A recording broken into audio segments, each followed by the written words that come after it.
تعویذ باندھا ہوا ہے.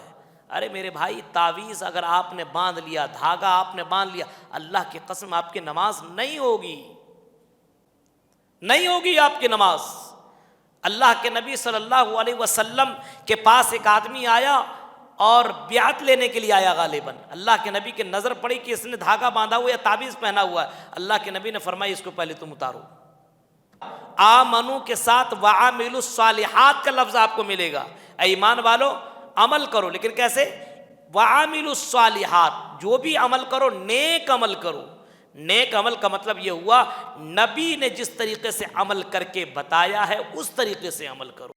ما آتاکم الرسول فخذوا, رسول جو تمہیں دے دیں اس کو تم لے لو. وما نہاکم عنہ فانتہوا, رسول جس سے منع کر دیں اس سے تم رک جاؤ. جب قرآن کی آیت اتر گئی الیوم اکملت لکم دینکم, اے نبی آج ہم نے تمہارے دین کو, اسلام کو میں نے مکمل کر دیا. ورضیت لکم الاسلام دینا, اور دین اسلام سے میں راضی ہو گیا. اب اس اسلام میں کسی کو گھٹانے کی اجازت نہیں ہے, اب اسلام میں کسی کو بڑھانے کی اجازت نہیں ہے. قل لو کان البحر مدادا لکلمات ربی لنفد البحر قبل ان تنفد کلمات ربی ولو جئنا بمثلہ مددا. جتنا سمندر کا پانی اس کو تم سیاہی بنا لو, اور دنیا کے اندر جتنے بھی درخت ہیں اس کو تم قلم بنا ڈالو. اللہ کی تعریف لکھنا شروع کر دو, اللہ کی نعمتیں لکھنا شروع کر دو. ان تنفذ کلمات ربی ولو جئنا بمثلہ مددا, فرمایا دنیا کے سارے قلم ختم ہو جائیں گے, ساری سیاہی ختم ہو جائے گی, لیکن اللہ کی حمد و ثنا کبھی ختم نہیں ہو سکتی ہے. الحمدللہ رب العالمین والصلاة والسلام علی سید الانبیاء والمرسلین وعلی آلہ وصحبہ اجمعین. اما بعد, اعوذ باللہ من الشیطان الرجیم, بسم اللہ الرحمن الرحیم. قال الم اقل لک انک لن تستطیع معی صبرا قال ان سألتک عن شیء بعدها فلا تصاحبنی قد بلغت من لدنی عذرا. معزز مصلیان کرام, آج ہم 16ویں پارے کے منتخب آیات کی تفسیر آپ کے سامنے رکھیں گے. سورہ کہف کی تفسیر سے ہم اور آپ گزر رہے ہیں. سورہ کہف کے اندر اللہ رب العالمین نے 3 واقعہ ایسے بیان کیے ہیں کہ ہمارے لیے اس میں بہت سی باتیں سیکھنے کی ہے. کل ہم نے آپ کے سامنے غار والے واقعہ بھی آپ کے سامنے رکھا, اور ایک امیر اور ایک غریب دونوں کی باتیں ہم نے آپ کے سامنے رکھی کہ ایک امیر آدمی بڑا تکبر کر رہا تھا تو چند منٹوں کے اندر اس کا مال, اس کا باغ تباہ و برباد ہو گیا.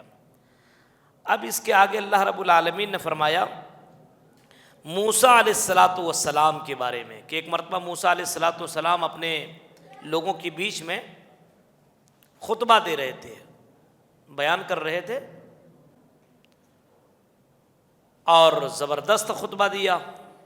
ایک مجمع میں ایک آدمی کھڑا ہوا اور سوال کر بیٹھا, ہے موسیٰ نبی علیہ السلام آپ یہ بتائیے کہ اس وقت سب سے زیادہ جاننے والا سب سے بڑا عالم کون ہے؟ تو حضرت موسیٰ علیہ السلام نے کہا کہ میں نبی ہوں, اور میرے علاوہ اور کون ہو سکتا, میں ہی ہوں سب سے زیادہ جاننے والا. حالانکہ یہ نہیں کہنا چاہیے تھا, کہنا چاہیے تھا اللہ بہتر جانتا ہے.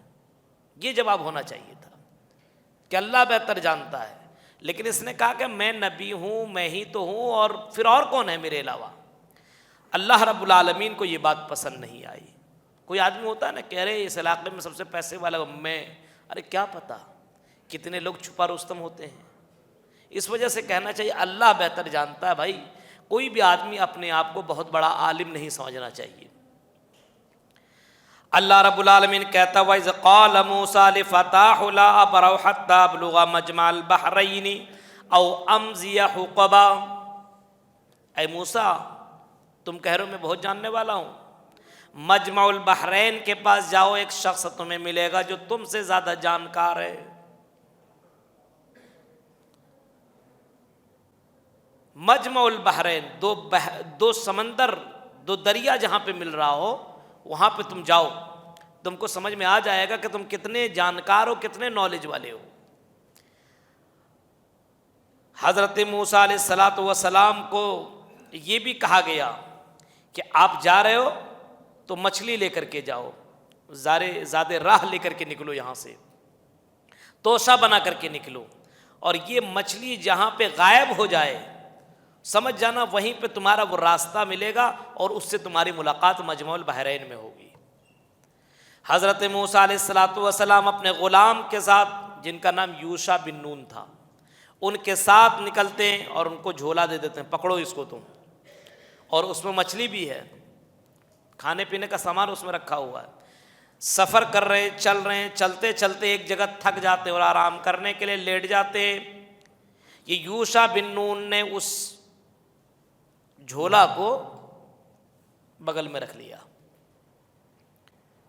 وہیں پہ نہر حیات، نہر حیات ایک ایسا نہر کہ اس کا پانی اگر کسی مچھلی کو لگ جائے، کسی مردہ کو لگ جائے تو زندہ ہو جائے، وہاں سے پانی کا چھینٹا اس مچھلی پہ پڑا، اللہ کا یہ کرنا ہی تھا، مچھلی زندہ ہو گئی اور سمندر کے اندر چلی گئی، اور جیسے مچھلی سمندر کے اندر گئی تو وہاں راستہ بنتا چلا گیا اور پانی دونوں طرف بالکل دیوار کی طرح کھڑا، دیوار کی طرح ہی پانی کھڑا ہو گیا۔ اب سوچئے آپ، حضرت موسیٰ علیہ الصلاۃ والسلام کو پتہ چل گیا کہ یہی راستے سے ہمیں ملاقات ہوگی اس آدمی سے جس کے بارے میں اللہ تعالیٰ نے ذکر کیا ہے۔ حضرت موسیٰ علیہ الصلاۃ والسلام جب اسی سمندر کے اندر سے جاتے ہیں، اسی راستے سے جاتے ہیں، تو حضرت خضر علیہ السلام سے ان کی ملاقات ہو جاتی ہے۔ سلام کرتے ہیں، ادب کے ساتھ بیٹھتے، کیوں آئے ہو؟ سیکھنے کے لیے آیا ہوں، سیکھنے کے لیے آیا ہوا ہوں۔ قال له موسیٰ هل اتبعك على ان تعلمني مما علمت رشدا، کہا کہ تم میرے ساتھ، میرے پاس سیکھنے کے لیے آئے ہو لیکن تم صبر اور کنٹرول نہیں کر پاؤ گے۔ قال انك لن تستطيع معي صبرا، میرے ساتھ رہو گے، سیکھو گے تو کنٹرول نہیں کر پاؤ گے، تم برداشت نہیں کر سکتے ہو، میں جو کچھ کروں گا تم دیکھ کر کے برداشت نہیں کر پاؤ گے۔ وَكَيْفَ تَصْبِرُ عَلَى مَا لَمْ تُحِطْ بِهِ خُبْرًا قَالَ سَتَجِدُنِي إِن شَاءَ اللَّهُ صَابِرًا وَلَا أَعْصِي لَكَ أَمْرًا۔ حضرت موسیٰ علیہ السلام کہتے ہیں نہیں، میں کنٹرول کر لوں گا اور انشاءاللہ میں آپ کے خلاف کوئی کام نہیں کروں گا، یہ پکا بتا رہا ہوں میں آپ سے۔ حضرت خضر علیہ السلام کہتے ہیں قَالَ فَإِنِ اتَّبَعْتَنِي فَلَا تَسْأَلْنِي عَنْ شَيْءٍ حَتَّى أُحْدِثَ لَكَ مِنْهُ ذِكْرًا، کوئی بھی میں کام کروں گا تم سوال مت کرنا، پوچھنا مت، اور چپ چاپ دیکھتے رہنا، جب تک میں بتاؤں گا نہیں تب تک تم کچھ بولنا نہیں۔ کہا ٹھیک ہے۔ اب حضرت موسیٰ علیہ السلام اور حضرت خضر علیہ السلام یہاں سے نکلے، دونوں کے دونوں چلے۔ حضرت موسیٰ علیہ السلام کیوں آئے ہیں؟ علم سیکھنے کے لیے۔ حضرت خضر علیہ السلام کے ساتھ جا رہے ہیں۔ فانطلقا، یہ دونوں نکلے، حتی اذا رکب فی السفینۃ خرقها قال خرقتها لتغرق اہلها لقد جئت شیئا نکرا۔ اب کشتی پر گئے، جا رہے تھے تو ایک کشتی مل گئی، ان لوگوں کے پاس کرایہ ورایہ کا پیسہ وسا بھی نہیں تھا، یا پھر وہ لوگ جانتے تھے حضرت خضر علیہ السلام کو، تو کہا کہ ارے کیا کرایہ لیں گے، آپ بیٹھ جائیے۔ موسیٰ علیہ السلام بھی ان کے ساتھ تھے تو یہ بھی بیٹھ گئے۔ کبھی کبھی ہوتا ہے نا کوئی عالم وغیرہ یا پھر کوئی ہے، چلے نا مولانا آپ سے کیا پیسہ لیں گے، چلیے۔ اب وہ بیٹھ گئے اس کشتی میں، کشتی بہت خوبصورت۔ حضرت خضر علیہ السلام نے اس کشتی کو توڑنا شروع کر دیا، کنارے سے توڑ دیا، ایک جگہ سے توڑ دیا۔ حضرت موسیٰ علیہ السلام کہتے ہیں ارے کیسے آدمی ہو یار، انہوں نے کرایہ نہیں لیا آئے اور اتنی خوبصورت کشتی کو آپ نے توڑ دیا، آپ نے تو بہت غلط کام کیا۔ لقد جئت شیئا امرا، آپ تو بہت برا کام آپ نے کیا۔ قال الم اقل لك انك لن تستطيع معي صبرا، حضرت خضر علیہ السلام کہتے کہ میں نے تم سے نہیں کہا تھا ٹوکنا نہیں، تم میرے ساتھ صبر نہیں کر سکتے ہو، میں نے جب توڑا تم نے کیوں بولا؟ حضرت موسیٰ علیہ السلام کہ آج کل کیا ہوتا ہے، انسان سے صبر نہیں ہوتا ہے، کوئی چیز برداشت نہیں ہوتا ہے، جب آپ کے دماغ کے باہر کوئی کام ہو تو انسان برداشت ہی نہیں کر پاتا، آٹومیٹکلی بول دیجئے گا۔ تو یا موسیٰ علیہ السلام ایسے ہی اتنے غصے والے نبی کہ ایک تماچا مارا تو ایک ہی جھاپڑ میں مر گیا تھا، اتنے باڈی بلڈر یہ نبی تھے، اور ان کے سامنے کوئی غلط کر رہا ہو اور نہ ٹوکے، یہ ہو سکتا ہے؟ کہا تو ضرور تھا کہ نہیں ٹوکوں گا، لیکن جیسے ہی دیکھا کہ کشتی میں بیٹھے آرام سے، ان لوگوں نے ہمیں مہمان کی طرح بٹھایا اور بیچ راستے میں پہنچے کہ خضر علیہ السلام نے کشتی کو ایک جگہ سے توڑ دیا۔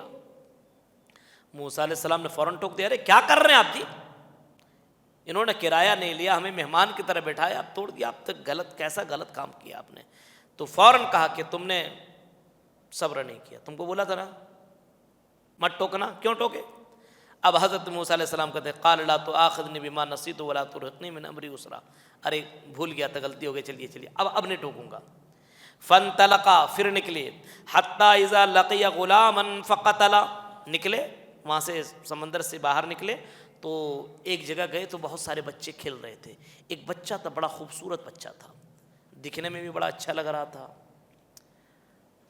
حضرت خضر علیہ السلام نے اس کو بلایا، اس کے سر کو پکڑا، اس کے سر ہی کو مروڑ دیا، یا پھر تلوار سے قتل کر دیا، یا پھر پتھر سے مار دیا، مر گیا وہیں پہ۔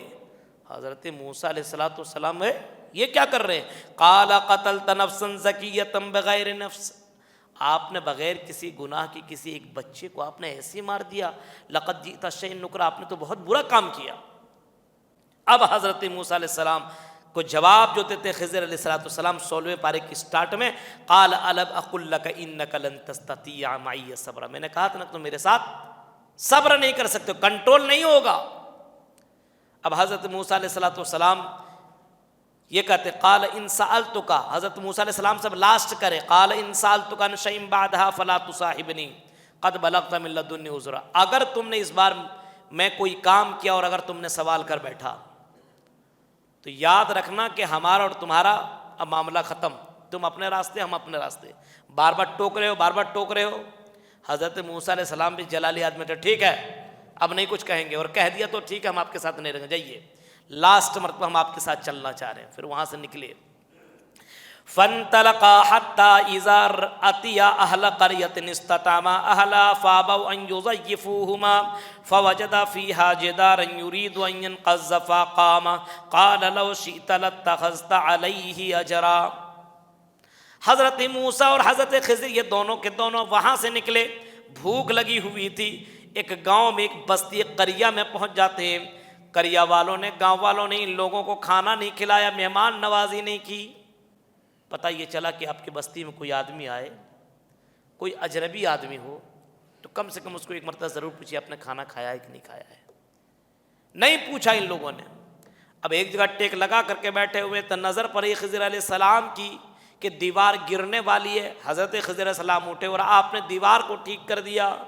حضرت موسیٰ علیہ السلام جلالی قسم کے آدمی تھے، ارے ان لوگوں نے نہ پانی نہ کھانا کچھ، آپ اس کے دیوار کو ٹھیک کرنے میں پڑے ہوئے، کیسے آدمی ہے جی؟ اب حضرت خضر علیہ السلام کہتے ہیں ھذا فراق بینی و بینک، اب ہمارے اور تمہارے درمیان میں جدائی ہے، اب آپ جائیے اور میں چلا۔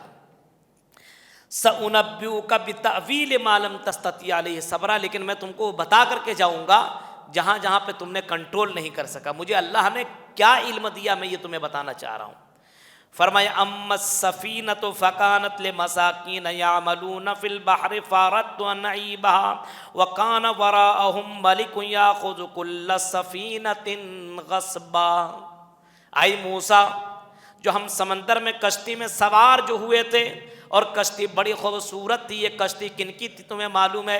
یتیم بچوں کی اور مسکین لوگوں کی یہ کشتی تھی، روزی روٹی کا سہارا یہی کشتی تھا ان کا، اسی کشتی سے وہ کمایا کرتے تھے، اسی کشتی سے اپنی زندگی گزارا کرتے تھے۔ اگر اتنی خوبصورت کشتی اگر سمندر پار کر جاتی، اور سمندر کے اس پار ایک ظالم بادشاہ رہا کرتا تھا، اس بادشاہ کی نظر اگر اس خوبصورت کشتی پہ پڑ جاتی تو اس کشتی پر قبضہ کر لیتے، اور یہ مسکین یتیم لوگوں کا گھر گزر بسر نہیں ہو پاتا۔ اس وجہ سے میں نے کشتی میں چھید کر دیا، تھوڑا سا میں نے نقصان کر دیا، تاکہ جب بادشاہ کی نظر پڑے تو وہ دیکھے ارے یہ تو ٹوٹی پھوٹی یہ کشتی، اس کو کیا لے کر کے فائدہ ہوگا، وہ چھوڑ دیں گے، کمائی کا یہ دھندا بن جائے، کمائی کا یہ راستہ بن جائے گا، میں میں نے اسی وجہ سے کشتی کو توڑ دیا تھا. دیکھیے یہاں توڑنا خراب تھا، لیکن اللہ نے ان کو علم دیا ہوا تھا کہ آگے چل کر کے یہ ہونے والا ہے. یہاں پہ کشتی کو انہوں نے توڑا، اس کی وجہ سے کیا کئی لوگوں کے گھر بس رہے ہیں، جڑ رہے ہیں، کئی لوگوں کی زندگی چل رہی ہے. لیکن موسیٰ علیہ الصلوۃ والسلام کو تو اس کا علم تھا ہی نہیں. اچھا بہت، اب حضرت موسیٰ علیہ السلام دنگ ہو گئے، ارے بہت اچھا کام کیا. وَأَمَّا الْغُلَامُ فَكَانَ أَبَوَاهُ مُؤْمِنَيْنِ فَخَشِينَا أَن يُرْهِقَهُمَا طُغْيَانًا وَكُفْرًا. اور جو اس بچے کو میں نے قتل کیا تھا، وہ بچہ آگے چل کر کے بڑا سرکش ہوتا، یا یہ بچہ اپنے ماں باپ کو قتل کر دیتا، یا اپنے ماں باپ کا بڑا نافرما بردار ہوتا. اس وجہ سے میں نے اس بچے کو قتل کر دیا تاکہ اللہ تعالیٰ اس کو اور اولاد دو جو فرما بردار ہوگا. اس وجہ سے میں نے اس بچے کو قتل کر دیا. یہ بچہ آگے چل کر کے بڑا ظلم ڈھاتا اور بہت غلط کرتا یہ بچہ، اور اس بچے کی وجہ سے اس کے ماں باپ غلط کام کرنے پر مجبور ہو جاتے. اس وجہ سے میں نے بچے کو میں نے قتل کر دیا. اور بولا کہ وہ تیسرا والا بتائیے، آپ نے دیوار ٹھیک کرنے کے، دیوار ٹھیک کرنے میں کیا مصلحت ہے بھائی، کیوں آپ نے وہ ٹھیک کیا؟ کہا کہ اے موسیٰ سنو، وَأَمَّا الْجِدَارُ فَكَانَ لِغُلَامَيْنِ يَتِيمَيْنِ فِي الْمَدِينَةِ وَكَانَ تَحْتَهُ كَنْزٌ لَهُمَا وَكَانَ أَبُوهُمَا صَالِحًا. وہ دیوار جس کو میں نے ٹھیک کیا تھا، وہ دیوار دو یتیم بچوں کا وہ دیوار تھا. ان کے ماں باپ بہت ہی زیادہ نیک تھے، انہوں نے اپنے بچوں کے لیے دیوار کے اندر خزانہ چھپایا ہوا تھا. اگر دیوار گر جاتی تو گاؤں والے، قریہ والے اس دیوار سے وہ خزانے کو نکال لیتے، جن کا حق تھا ان کو مل نہیں پاتا. اس وجہ سے میں نے دیوار سیدھی کر دی تاکہ یہ بچے بڑے ہو جائیں گے تو اپنا خزانہ نکال لیں گے، اپنا حق نکال لیں گے. اس وجہ سے میں نے دیوار کو ٹھیک کیا تھا. حضرت موسیٰ علیہ السلام کو سمجھ میں آ گیا کہ واقعی یہ نہیں کہنا تھا کہ میں سب سے بڑا عالم ہوں. ہوتا ہے نا بہت سے لوگ فخر میں، تکبر میں بول دیتے میں بہت بڑا عالم ہوں، بہت پیسے والا ہوں، بہت خوبصورت آدمی ہوں. ایسا نہیں بولنا چاہیے. واللہ عالم. صحابہ کرام کی زندگی اگر آپ پڑھیں گے تو صحابہ کرام زیادہ تو یہی کہتے تھے واللہ عالم، اللہ و رسول عالم، اللہ اور اس کے رسول زیادہ جانتے ہیں. حالانکہ صحابہ کو معلوم ہے، لیکن پھر بھی جواب میں کہتے ہیں اللہ عالم، اللہ ہی جاننے والا ہے. آج کل علماء کے بیچ میں آپ بیٹھیے یا آپ کہیں پہ کوئی آدمی مسئلہ پوچھا، مولانا صاحب تو نہیں بولیں گے، دھڑاک سے دوسرا آدمی بول دے گا فوراً. ارے آپ کے سامنے جب عالم موجود ہیں تو آپ بیچ میں کیوں بول رہے ہیں؟ بولیے اللہ عالم، اللہ زیادہ جانتا ہے، اور علماء ہمارا زیادہ جانتے ہیں، ان سے ذرا رابطہ کر لیجئے. فوراً فتویٰ دینے کی ضرورت نہیں ہے، فوراً زیادہ بولنے کی ضرورت نہیں ہے. اس کے بعد اللہ رب العالمین نے ذوالقرنین کا واقعہ ذکر کیا ہے. ذوالقرنین بہت بڑا بادشاہ گزرا ہے، مشرق سے لے کر کے مغرب تک اس کی حکومت تھی، بہت دور تک حکومت تھی. اور ذوالقرنین نے اپنی زندگی میں ایک کام یہ کیا تھا کہ جب وہ سفر میں نکلے تھے تو ایک ایسی جگہ پہنچے جہاں دو پہاڑ کے بیچ میں ایک ایسے لوگ ملے، ایسے لوگوں سے ملاقات ہوئی جن لوگوں نے شکایت کیا ہے ذوالقرنین ہمارے پاس یاجوج اور ماجوج آتے ہیں اور ہمیں بہت زیادہ تنگ کرتے ہیں، بہت پریشان کرتے ہیں. آپ ہمارے درمیان میں ایک ایسی دیوار کھڑی کر دیجئے کہ جس کے ذریعے سے وہ آ نہ سکیں. دیوار رہے گی تو وہ لوگ آ نہیں سکیں گے. حضرت ذوالقرنین نے دیوار کھڑی کی، لوہے کی دیوار، اور لوہے کی دیوار کے بعد تانبے، اس کے اندر تانبے پگھلا دیے گئے. اللہ کے نبی صلی اللہ علیہ وسلم فرماتے ہیں یہ دیوار قیامت سے پہلے یاجوج اور ماجوج اس کو توڑ دیں گے. ہر دن اس کو توڑنے کی کوشش کرتے، روزانہ چاٹتے ہیں اس کو، اور جب تھوڑا سا بچ جاتا ہے کہتے ہیں ارے یار یہ تو دیکھیں نا سورج ڈھلنے والا ہے، چلو کل توڑ ہی دیں گے اور کل تباہ کر دیں گے لوگوں کو. اور پھر کل دوبارہ جب صبح آتے ہیں پھر وہ دیوار اسی شکل میں برقرار ہو جاتی ہے، اسی شکل میں ہو جاتی ہے. اللہ کے نبی فرماتے ہیں کہ قیامت، قرب قیامت کے موقع پہ یاجوج ماجوج دیوار کو جب اس طریقے سے چاٹیں گے، اس طریقے سے جب توڑیں گے، جب تھوڑا سا بچے گا تو کہیں گے کل انشاءاللہ ہم اس کو توڑ دیں گے. جب انشاءاللہ کہیں گے تو دوسرے دن اس دیوار کو توڑ دیں گے اور دنیا کے اندر یاجوج ماجوج فساد مچائیں گے. ذوالقرنین کا واقعہ اللہ رب العالمین نے یہاں پہ اس سورہ کے اندر بیان کیا۔ اب آخر میں دیکھ اللہ فرماتا ہے اے میرے بندو سنو، قل لو كان البحر مدادا لكلمات ربي لنفد البحر قبل ان تنفد كلمات ربي ولو جئنا بمثله مددا۔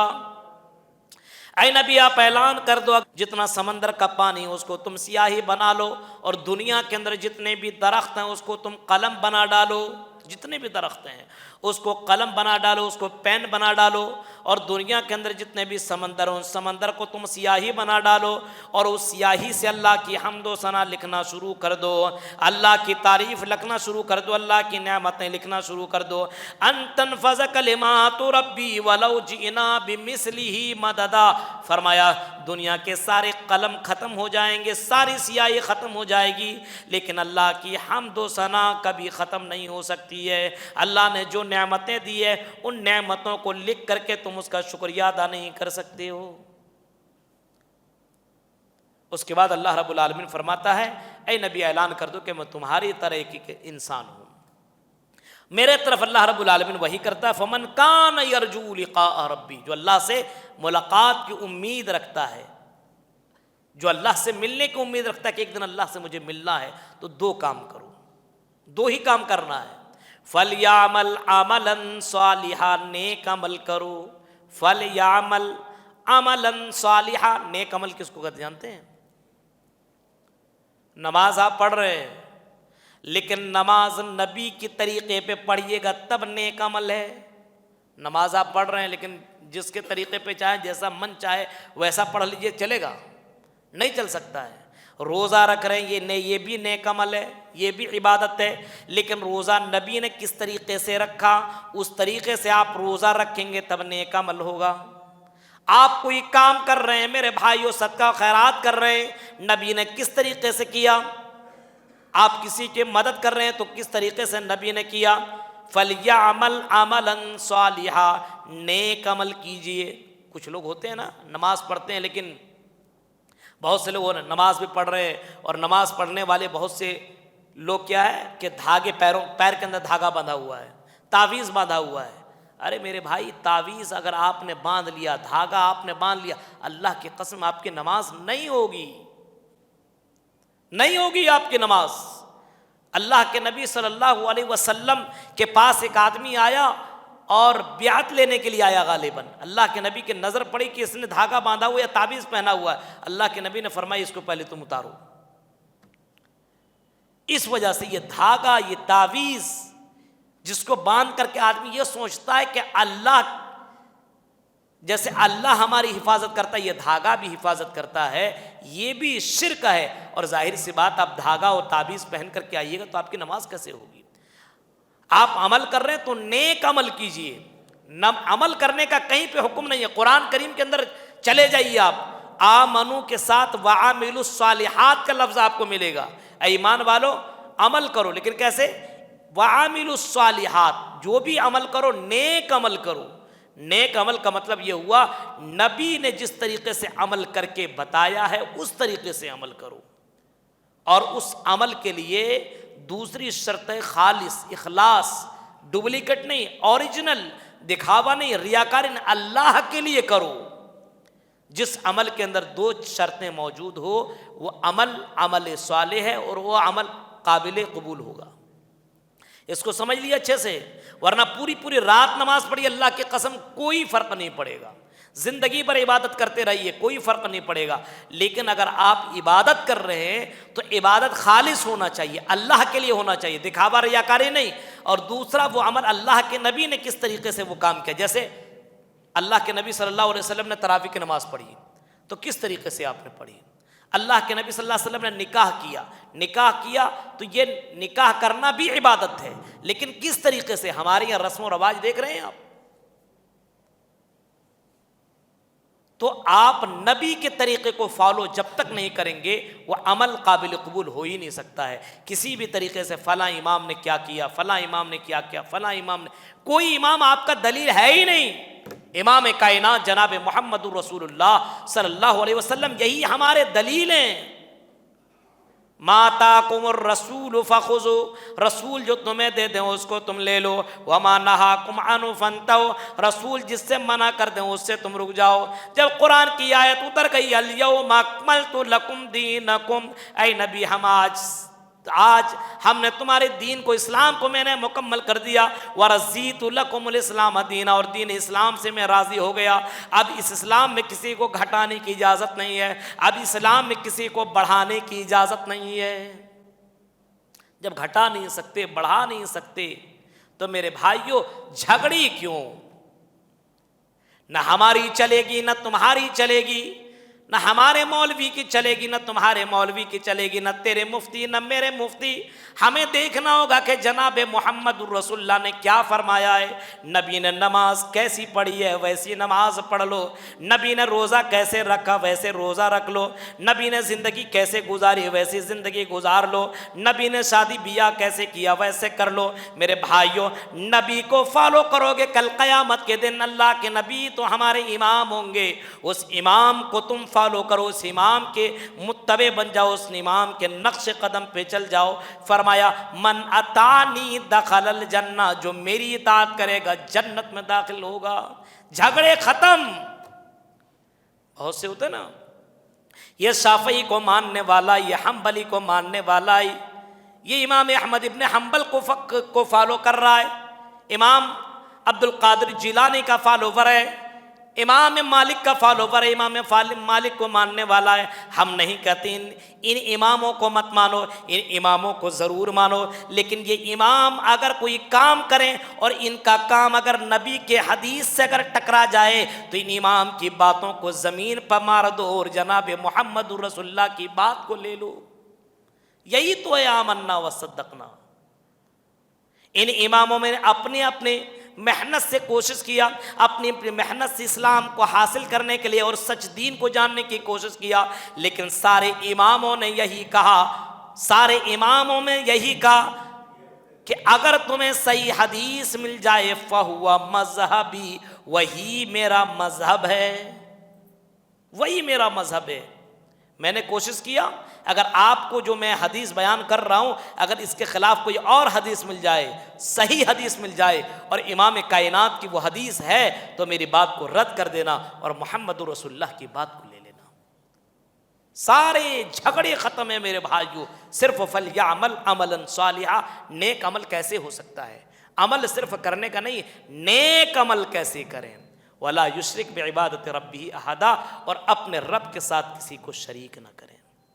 دو کام کرنا ہے، نیک عمل کرنا ہے۔ نیک عمل کی قبولیت کے لیے شرط کیا ہے؟ خالص اوریجنل ہونا چاہیے اور نبی کا طریقہ ہونا چاہیے۔ اور دوسرا کام کیا ہے؟ اللہ کے ساتھ کسی غیر کے سامنے سجدہ، غیر کو پکارنا، غیر کو مشکل کشا سمجھنا، غیروں پر بھروسہ کرنا، یہ کہہ لیجئے اللہ کے علاوہ کسی اور کی عبادت کرنا۔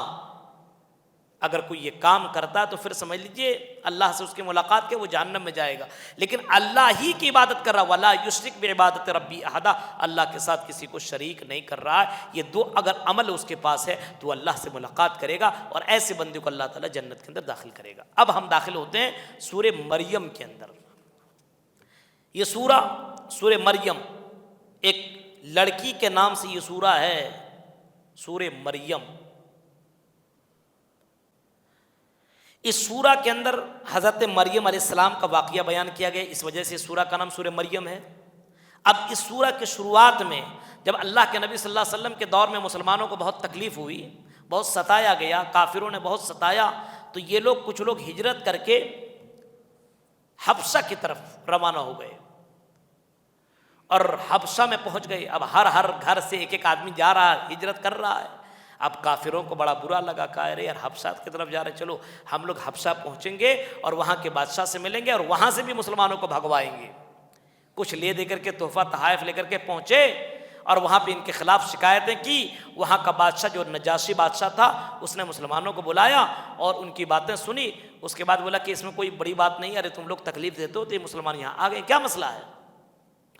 دوسرے دن پھر یہ لوگ پہنچے، کہا کہ اے نجاشی بادشاہ، ہم لوگ آپ عیسائی کو مانتے ہیں نا، عیسائی کے خلاف ہیں، عیسیٰ علیہ السلام کو برا بھلا بولتے ہیں، مریم کے اوپر غلط الزامات لگاتے ہیں۔ اچھا ایسی بات ہے؟ تو اس وقت نجاشی بادشاہ نے مسلمانوں سے کہا تھا تم اپنا موقف ظاہر کرو کہ تمہارا عقیدہ کیا اس معاملے میں ہے. تو ان لوگوں نے کچھ بھی نہیں. حضرت ایک صحابی ہیں, اس صحابی نے قرآن کریم کی یہ سورہ پڑھ کر کے شروع کر دیا, کاف ہا یا عین صاد ذکر رحمت ربک عبدہ زکریا اذ نادی ربہ نداء خفیا.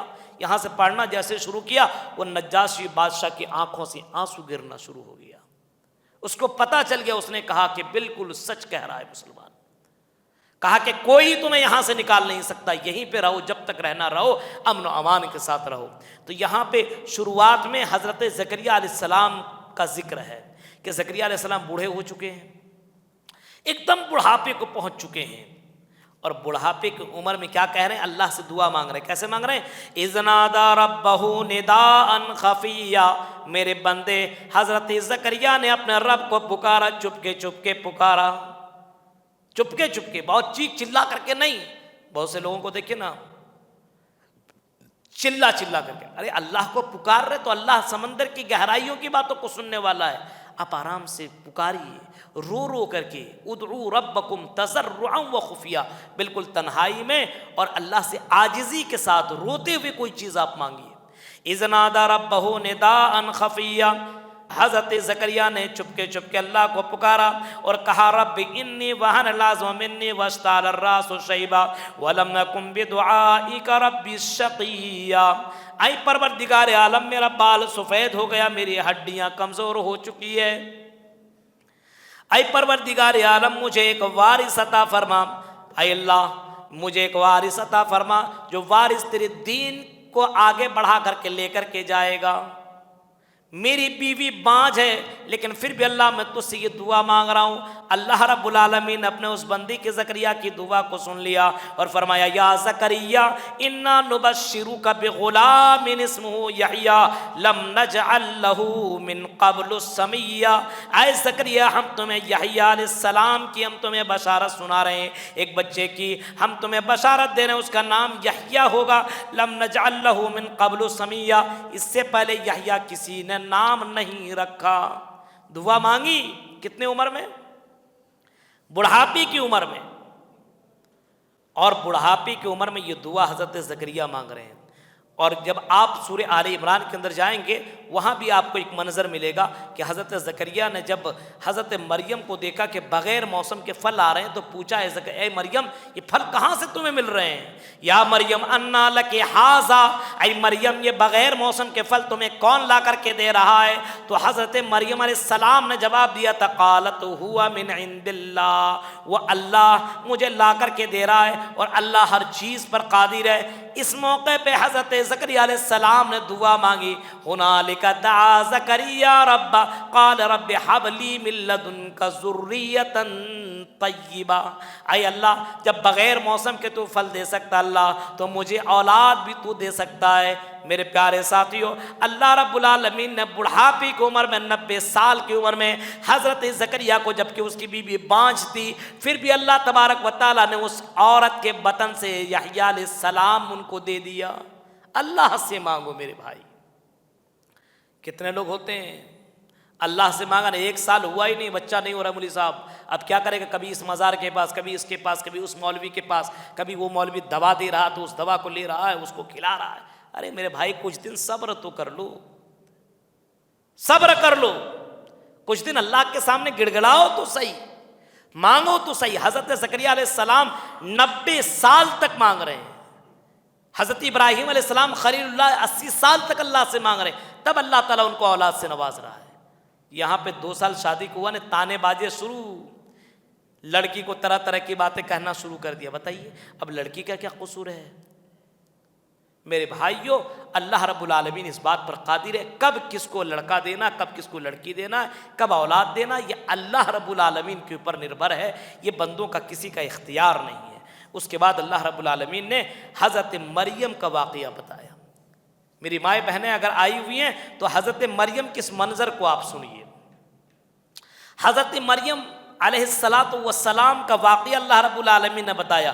وَاذْكُرْ فِي الْكِتَابِ مَرْيَمْ إِذِ انْتَبَذَتْ مِنْ أَهْلِهَا مَكَانًا شَرْقِيًّا. حضرت مریم کہاں رہتی تھی؟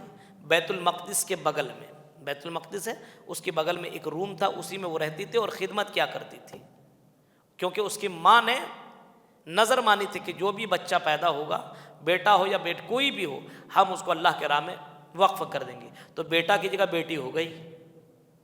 اب مریم کو اپنی نظر کو پوری کیا اور اس نے کہاں رکھ دیا؟ بیت المقدس کی خدمت کے لیے انہوں نے دے دیا۔ اب یہ کہاں رہ رہی ہے؟ بیت المقدس کے بغل میں ایک روم میں رہتی ہے، اور بہت ہی دیندار خاتون ہے، بہت دیندار ہے، جوان ہو چکی ہے۔ فاتخذت من دونہم حجابا فارسلنا الیہا روحنا فتمثل لہا بشرا سویا، ہم نے ان کی طرف ایک فرشتہ بھیجا اور وہ فرشتہ انسان کی شکل میں، خوبصورت شکل میں، ہینڈسم لڑکا بن کر کے گیا۔ اب مریم اپنے روم کے اندر ہے، کوئی نہیں ہے۔ اب اللہ کہہ رہا بشرن سویا، کیسا بن کر کے؟ ایک دم ہینڈسم لڑکا۔ یہ فرشتے ہیں، اللہ رب العالمین نے فرشتہ کو بالکل ہینڈسم لڑکا بنا کر کے بھیجا۔ اب مریم علیہ الصلوۃ والسلام 18-20 سال کی ابھی ہے، خوبصورت ہے، جوان ہے، اور ان کے سامنے ایک جوان لڑکا موجود ہے، دروازہ بند ہے، کھڑکی بند ہے، سب کچھ بند ہے۔ اب وہاں پہ ایک جوان لڑکی اتنا ہینڈسم لڑکا دیکھ کر کے تو یہی کہہ سکتی ہے نا ویلکم، لیکن حضرت مریم کا جواب سنیے۔ قالت انی اعوذ بالرحمن منک ان کنت تقیا، کہ اللہ تو مجھے اپنے پناہ میں لے لے، اور میں تجھے اللہ کا واسطہ دیتی ہوں، ڈونٹ ٹچ میں، مجھے ٹچ مت کرنا، میرے قریب مت آنا۔ تم ہو کیسے آ گئے پتہ نہیں، لیکن تم آ گئے ہو تو مجھ کو چھونا مت، میرے قریب مت آنا۔ اب بتائیے حضرت مریم کتنی پاک دامن عورت تھی، کتنی پاک دامن لڑکی تھی کہ وہ اللہ کہہ رہا ہے ہینڈسم۔ جب اللہ کسی کو ہینڈسم بتا رہا ہو تو کتنا ہینڈسم ہوگا، کتنا خوبصورت انسان کی شکل میں آیا ہوگا، آپ تصور نہیں کر سکتے ہیں۔ لیکن ایسے موقع پہ بھی وہ لڑکی خاتون حضرت مریم کیا کہتی؟ مجھے چھونا مت، میرے قریب مت آنا، اگر اللہ سے ڈرتے ہو تو اللہ کا ڈر پیدا کر، میرے پاس مت آ۔ حضرت مریم کا یہ جواب سن کر کے فوراً اس نے کہا قال انما انا رسول ربک، گھبرانے کی ضرورت نہیں ہے، میں اللہ کی طرف سے بھیجا ہوا رسول ہوں، فرشتہ ہوں، لأہب لک غلاما زکیا، میں تمہیں غلام کی بشارت دینے کے لیے آیا ہوا ہوں، ایک لڑکا ہوگا تمہیں۔ مجھے کسی نے چھوا نہیں، ٹچ نہیں کیا، میری شادی نہیں، نکاح نہیں ہوا ہے، مجھے آج تک کسی لڑکے نے چھوا نہیں ہے۔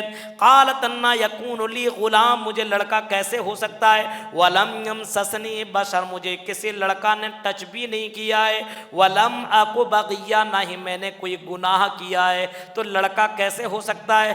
لڑکا ہونے کے لیے لڑکا لڑکی کا ملنا آپس میں ضروری ہے، جب میں کسی سے ملاقات ہی نہیں کی ہوں تو میرے بطن سے بچہ کیسے پیدا ہو سکتا ہے؟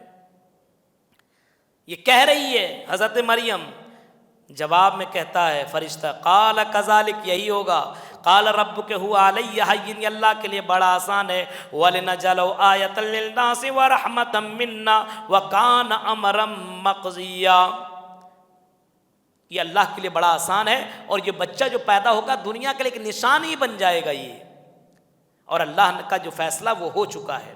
فَحَمَلَتْهُ فَانْتَبَذَتْ بِهِ مَكَانًا قَصِيًّا، یہ کہنا تھا، کچھ دنوں کے بعد اچانک حمل ان کو لگنے لگا، بس پیٹ میں بچہ ٹھہر گیا، روح، فرشتے نے روح پھونک دی۔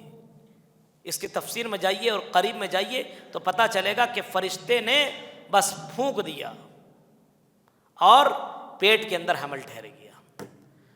اب جب ولادت کا سمے آیا تو یہ مریم یہاں سے نکل کر کے گاؤں سے دور چلی گئی مارے شرم کے۔ فَأَذَاءَهَا الْمَخَاضُ إِلَى جِذْعِ النَّخْلَةِ، وہاں پہ ایک کھجور کا بھی درخت تھا، وہیں پہ ٹیک لگا کر کے اپنے آپ میں سوچ رہی ہے کہ بچہ ہو جائے گا، میں لے کر کے جاؤں گی تو سماج کیا بولے گا، گاؤں والے میں کیا جواب دوں گی۔ قالت یا لیتنی مت قبل ھذا وکنت نسیا منسیا، کاش کہ میں مٹی میں مل جاتی، کاش کہ میں مٹی میں مل جاتی تو بہتر ہوتا، میں بچہ لے کر کے گاؤں میں اپنے سماج میں اپنے لوگوں کے بیچ میں جاؤں گا تو کیسے اس کے سامنے میں اپنا چہرہ دکھا پاؤں، کیسے دکھا پاؤں گی، میں مٹی مل جاتی اچھا ہوتا، بچہ ہو جائے گا تو لوگ کیا بولیں گے ہم کو۔ فناداها من تحتها الا تحزني قد جعل ربك تحتك سريا وهزي اليك بجذع النخلة تساقط عليك رطبا جنيا. آواز آئی اے مریم گھبرانے کی ضرورت نہیں ہے، بچے کی ولادت ہو رہی ہے، تم کو گھبرانے کی ضرورت نہیں ہے. دیکھو تمہارے بغل میں چشمہ بہہ رہا ہے، اس چشمے سے تم پانی پی لو، اور جو درخت ہے کھجور کا درخت ہے اس کو ہلکا سا تم ٹچ کرو، ہلاؤ، یہ کھجور پکا ہوا گر جائے گا، اس کو کھا لو، تمہارے اندر طاقت آ جائے گی. اور فَكُلِي وَاشْرَبِي وَقَرِّي عَيْنًا فَإِمَّا تَرَيِنَّ مِنَ الْبَشَرِ أَحَدًا فَقُولِي إِنِّي نَذَرْتُ لِلرَّحْمَنِ صَوْمًا فَلَنْ أُكَلِّمَ الْيَوْمَ إِنسِيًّا. آئی مریم جب تو یہاں سے جائے گی، جب تو جائے گی اپنے یہاں، تو وہاں سے بولنا نہیں، اشارہ کر دینا میں کچھ بات نہیں کرتا ہوں، چپ چاپ ہو جانا تم، بس کچھ بولنا ہی نہیں.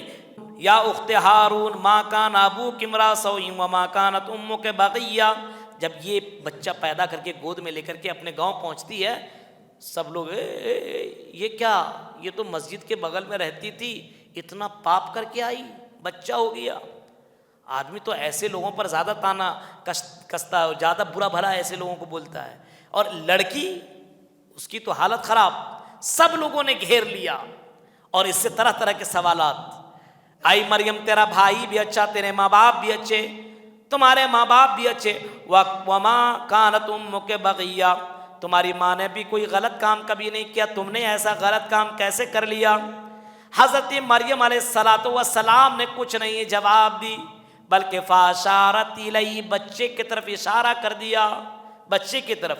قالوا کیف نکلم من کان فی المہد صبیا، اشارہ کیا تو لوگوں نے کہا کیا بچے کی طرف اشارہ کرے، بچہ کیا بولے گا، کیا بولے گا؟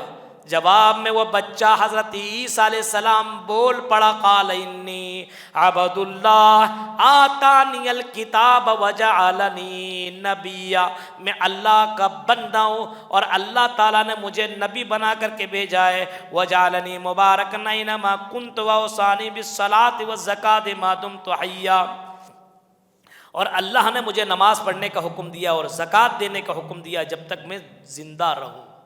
یہ وہ بچہ بول پڑا. تو میرے بھائیوں، یہاں کہنے کا مطلب یہ ہے کہ اللہ رب العالمین ہر چیز کے اوپر قادر ہے. اللہ کو مان رہے ہو تو اللہ کی مانو، اللہ پر بھروسہ کرو. اب دیکھ رہے ہیں بنا باپ کے، بغیر باپ کے بچہ پیدا ہو گیا، یہاں بڑھاپے کی عمر میں بچہ مل گیا. یہ سب بتانے کا مطلب کیا ہے؟ یہ کوئی قصے کہانیاں نہیں ہیں میرے بھائیوں. اس سے اپنے عقیدے کو مضبوط کرو، اپنے آپ کو اتنا مضبوط کرو کہ اللہ رب العالمین ہر چیز پر قادر ہے. اگر مصیبت آئی ہے تو مصیبت ٹل جائے گی. حرام راستہ مت اپناؤ میرے بھائیوں. اور میری مائر بہن، پاک دامن اگر ہونا ہو تو حضرت مریم جیسا بنو. مریم علیہ السلام بند کمرے کے اندر ہیں لیکن پھر بھی غلط قدم نہیں اٹھا رہی ہیں، اور مارے شرم کے کہہ رہی ہیں کہ اللہ میں کیا جواب دوں گی. ایک پاک دامن حیادار عورت جو رہتی ہے، غلط کام کرنے سے پہلے کئی مرتبہ سوچتی ہے کہ سماج کے اندر لوگ مجھے کیا بولیں گے. آج ہمارے یہاں بے حیائی آ چکی ہے، حیا ختم ہو چکی ہے. حیا کو اپنے سماج کے اندر پیدا کرنے کی کوشش کیجیے. اس کے بعد حضرت ابراہیم علیہ السلام کا واقعہ. خلیل اللہ ہے، اپنے باپ کو سمجھا رہے ہیں. دیکھیے، ہر کوئی آپ کا باپ اگر غلط ہے تو اپنے باپ کو آپ نصیحت کیجیے، بھائی غلط ہے تو بھائی کو نصیحت کیجیے، ماں غلط ہے ماں کو بھی آپ سمجھا سکتے ہیں پیار سے، بیوی اگر غلط ہے تو بیوی کو بھی آپ پیار سے سمجھائیے. اللہ کہہ رہا ہے وَاذْكُرْ فِي الْكِتَابِ إِبْرَاهِيمَ إِنَّهُ كَانَ صِدِّيقًا نَبِيًّا. میرے کتاب کے اندر یاد کرو ابراہیم علیہ السلام کو. حضرت ابراہیم نے جب اپنے باپ سے کہا اذ قال لأبيه يا أبت لم تعبد ما لا يسمع ولا يبصر ولا يغني عنك شيئا. جب حضرت ابراہیم علیہ السلام نے اپنے باپ سے کہا میرے ابو جان کافر ہیں، مشرک ہیں، اور یہ ان کے ابو کون تھے؟ آزر، جو کیا کرتے تھے؟ مورتی بنایا کرتے تھے، بیچا کرتے تھے، یہی سب ان کا کام تھا. لیکن پھر بھی حضرت ابراہیم علیہ السلام کہہ رہے یا ابتی لما تعبد، اے میرے ابو جان ایسی چیز کی عبادت کیوں کرتے ہیں جو نہ سن سکتے، نہ دیکھ سکتے، نہ ذرہ برابر فائدہ پہنچا سکتے ہیں. یا ابتی انی قد جاءنی من العلم ما لم یاتک فاتبعنی اہدک صراطا سویا. اے میرے ابو جان میرے پاس ایسا علم آیا وہ جو آپ کے پاس نہیں ہے. اے میرے ابو جان میری اتباع کر لیجیے، آپ سیدھے راستے کو پالیں گے. پھر کہیں یا ابت لا تعبد الشیطان، ہے میرے ابو جان شیطان کی عبادت نہ کیجیے. ان الشیطان کان للرحمن عصیا، شیطان اللہ کا نافرمان ہے. یا ابت انی اخاف ان یمسک عذاب من الرحمن، اے میرے ابو جان مجھے اس بات کا ڈر ہے کہ اگر آپ نے یہ سب کام نہیں چھوڑا تو اللہ کا عذاب آپ کو پکڑ لے گا۔ باپ نے یہ سب سنا تو غصے سے پاگل ہٹ مجھے نصیحت کرتا ہے۔ قال راغب انت عن آلیتی یا ابراہیم، اے ابراہیم اگر تم نے یہ کام کرنا نہیں چھوڑا تو ہم تمہیں مار مار کر کے تمہیں ہلاک کر دیں گے، یہاں سے بھاگ جاؤ۔ حضرت ابراہیم علیہ السلام وہاں سے نکلے، لیکن اپنے ابو کو سلام کہہ کے قال سلام علیک ساستغفر لک ربی، میں اپنے رب سے آپ کے لیے استغفار کرتا رہوں گا۔ استغفار کرتے رہے، حالانکہ ایک آیت اتر گئی اور بعد میں جب منع کر دیا گیا کہ آپ کسی مشرک کا استغفار نہیں کر سکتے، تب حضرت ابراہیم علیہ السلام نے استغفار کرنا چھوڑ دیا۔ یہاں پہ ہمیں ایک مسئلہ یہ معلوم ہوتا ہے کہ آپ کا باپ اگر غلط ہو تو آپ پیار سے اپنے باپ کو سمجھائیے، آپ کی ماں غلط ہو تو اپنے ماں کو پیار سے سمجھائیے، بیوی غلط ہو تو اپنے پیار سے آپ اپنے بیوی کو سمجھائیے، اللہ کا ڈر دلائیے، آپ سے جتنا ہو سکتا ہے کوشش کیجیے۔ آپ کوشش ہی نہیں کریں گے، ارے باپ ہے جانے دو، ماں ہے جانے دو، بیوی ہے کرنے دو، کوئی نہیں، آپ ہمت مت ہاریے، آپ کوشش کیجیے۔ آپ کا کام ہے کوشش کرنا، ہدایت دینا یہ اللہ کا کام ہے۔ اس کے بعد سورہ طٰہٰ میں ہم چلے آتے ہیں۔ سورہ طٰہٰ میں حضرت موسیٰ علیہ السلام کا واقعہ موجود ہے۔ جب مدین سے نکلے اپنے بیوی کو لے کر کے، حضرت موسیٰ علیہ السلام مدین، یہاں پہ مصر سے پہلے بھاگے، مصر میں رہتے تھے نا فرعون کے ساتھ، تو جب ایک قبطی کو جب ایک گھونسا مارا تو جب مر گئے تو لوگوں نے کہا بھاگ جاؤ یہاں سے، کسی نے اپنے ماننے والوں نے کہا چلے جائیے فرعون آپ کو قتل کر دے گا۔ حضرت موسیٰ علیہ السلام جب وہاں سے نکلے تو مدین چلے گئے، اور مدین میں آپ نے بہت اچھا کام کیا، ہم آپ کو 20ویں پارے میں بتائیں گے۔ مدین میں وہاں پہ حضرت شعیب علیہ السلام کی بیٹی سے نکاح ہوا، اور وہاں پہ کنٹینیو کئی سال رہے، 10-12 سال، بعض روایات کے مطابق 20 سال تک وہاں رہے کنٹینیو۔ اور اس کے بعد جب وہاں سے نکلے مصر کی طرف آنے لگے تو راستے میں ان کو ایک آگ دکھائی دیا، راستے میں، اور سردی کا موسم تھا، بیوی ساتھ میں ہے، سوچا چلو یار آگ لے کر کے آ جاؤں، کچھ سردی ختم ہو جائے، گرمی ہم لوگ حاصل کرنے۔ بیوی کو بٹھایا تم یہیں رکنا میں آ رہا ہوں۔ اب پہنچتے ہیں حضرت موسیٰ علیہ السلام وہاں پہ، اذ رأى نارا فقال لأهلهم امكثوا انی آنست نارا لعلی آتیکم منها بقبس او اجد علی النار هدی فلما اتاها نودی یا موسیٰ، جب وہاں پہنچے تو پکارا، آواز آئی، یا موسیٰ انی انا ربک فاخلع نعلیک، یہ کوئی آگ اگ نہیں ہے، انی انا ربک فاخلع نعلیک، اے موسیٰ میں تمہارا رب ہوں، اپنا چپل اتارو، جوتا اتارو، چپل اتار دو، جوتا اتار دو، انک بالوادی المقدس طویٰ، اے موسیٰ آپ مقدس طویٰ کے اندر موجود ہیں، وَأَنَا اخْتَرْتُكَ فَاسْتَمِعْ لِمَا يُوحَىٰ، اور اے موسیٰ میں نے تم کو چن لیا ہے، اب جو میں کہہ رہا ہوں اس کو بڑے غور سے سنو، اِنَّنِي أَنَا اللَّهُ، میں تمہارا رب ہوں، لا الہ الا، اور تیرے علاوہ کوئی، میرے علاوہ کوئی معبود نہیں ہے، انا فاعبدنی، اے موسیٰ صرف میری عبادت کر، وَأَقِمِ الصَّلَاةَ لِذِكْرِي، اور نماز قائم کر مجھے یاد کر۔ موسیٰ کو بھی کیا کہہ رہے ہیں، میں تمہارا رب ہوں، صرف میری عبادت کرو، نماز قائم کرو، لذکری، اور میرا نام لیا کرو۔ حضرت موسیٰ کو بھی نماز پڑھنے کا حکم دے رہے ہیں۔ حضرت موسیٰ علیہ السلام کو نبوت ملی، اور حضرت موسیٰ علیہ السلام کو اللہ رب العالمین نے بولا جاؤ بادشاہ کے پاس، کس کے پاس؟ فرعون کے پاس جاؤ، وہاں پہ اس کو تم دعوت دو۔ حضرت موسیٰ علیہ السلام دعا کرنے لگے، اذهب الى فرعون انه طغى، اللہ نے کہا اے موسیٰ جا فرعون کے پاس، جو جابر اور سرکش اور بڑا ہی ڈینجر بادشاہ ہے، جاؤ تم اس کے پاس۔ حضرت موسیٰ کہتے ہیں قال رب اشرح لی صدری ویسر لی امری، دعا مانگنے لگے، اے اللہ میرے سینے کو کھول دے اور میرے لیے معاملہ آسان کر دے، واحلل عقدۃ من لسانی، اور میری زبان کی گرہ کو کھول دے، کیونکہ حضرت موسیٰ علیہ السلام جو بولتے تھے نا زبان میں لکنت تھی، صاف صاف نہیں بول پاتے تھے، یفقہوا قولی، تاکہ وہ میری بات کو سمجھ جائیں۔ اور پھر دعا کرتے ہیں کہ اے اللہ وجعل لی وزیرا من اہلی، میرا ایک وزیر میرے گھر والوں میں سے بنا دے، ہارون اخی، میرا بھائی ہارون ہے اس کو میرا وزیر بنا دے، اللہ رب العالمین نے حضرت موسیٰ کی دعا کو سن لیا اور ہارون کو بھی اللہ تعالیٰ نے نبی بنا دیا اور حضرت موسیٰ کا ساتھ دینے والا بنا دیا۔ یہ گئے اور اس کے بعد فرعون سے مقابلہ ہوا، فرعون سے بات چیت ہوئی اور پھر بہت معاملات ہوئے، پھر وہاں سے لے کر کے اپنی قوم کو، اس بنی اسرائیل کو لے کر کے نکلے اور سمندر سے گزرے۔ یہ سارے واقعات اس سورہ کے اندر، سورہ طٰہٰ کے اندر موجود ہے۔ حضرت موسیٰ علیہ السلام کا ذکر قرآن کریم کے اندر 136 مرتبہ موسیٰ کا نام آیا ہوا ہے۔ کتنا؟ 136، 136 سب سے زیادہ قرآن کریم کے اندر اگر کسی کا نام آیا ہے، کسی نبی کا ذکر ہوا ہے اور کسی کا واقعہ ذکر ہوا ہے تو کوئی اور نبی نہیں ہے بلکہ یہی ہیں حضرت موسیٰ علیہ السلام۔ ہم اب آخری بات بیان کر کے اپنی بات کو ختم کریں گے۔ آخری آیت، وَأَمُرْ أَهْلَكَ بِالصَّلَاةِ وَاسْتَبِرْ عَلَيْهَا، اے نبی آپ حکم دیجئے نماز پڑھنے کا اپنے گھر والوں کو، وَاسْتَبِرْ عَلَيْهَا، اور اسی پر جمے رہیے، لَا نَسْأَلُكَ رِزْقًا، اے نبی ہم آپ سے کوئی رزق نہیں مانگتے، کوئی روزی روٹی نہیں طلب کرتے ہیں، نَحْنُ نَرْزُقُكَ، روزی روٹی دینے والے ہم ہیں۔ اے نبی آپ نماز پڑھیے اور اپنے گھر والے کو نماز پڑھنے کا حکم دیجئے۔ جب نبی کو نماز پڑھنے کا حکم ہے، موسیٰ علیہ السلام کو نماز پڑھنے کا حکم ہے، تو میرے بھائیوں صرف ہم رمضان کے مہینے میں نماز نہ پڑھیں بلکہ کنٹینیو نماز پڑھتے رہیں اور اپنے گھر والے کو بھی نمازی بنائیں۔ یہ آپ پیغام لے کر کے جائیے کہ ہمیں رمضان مسلمان نہیں بننا ہے، رمضان نمازی نہیں بننا ہے، بلکہ زندگی بھر اللہ کی عبادت کرنی ہے۔ یہ 16ویں پارے کی مختصر سی تفسیر آپ کے سامنے رکھی ہے، اس امید کے ساتھ شاید کہ اتر جائے آپ کے دل میں میری بات۔ اللہ رب العالمین سے دعا ہے بار الہ قرآن کی آیتوں سے ہمیں جو باتیں نصیحت کے طور پر مل رہی ہے، ان باتوں کو ہمیں لینے کی اور اس کے اوپر عمل کرنے کی اللہ توفیق عطا فرمائے۔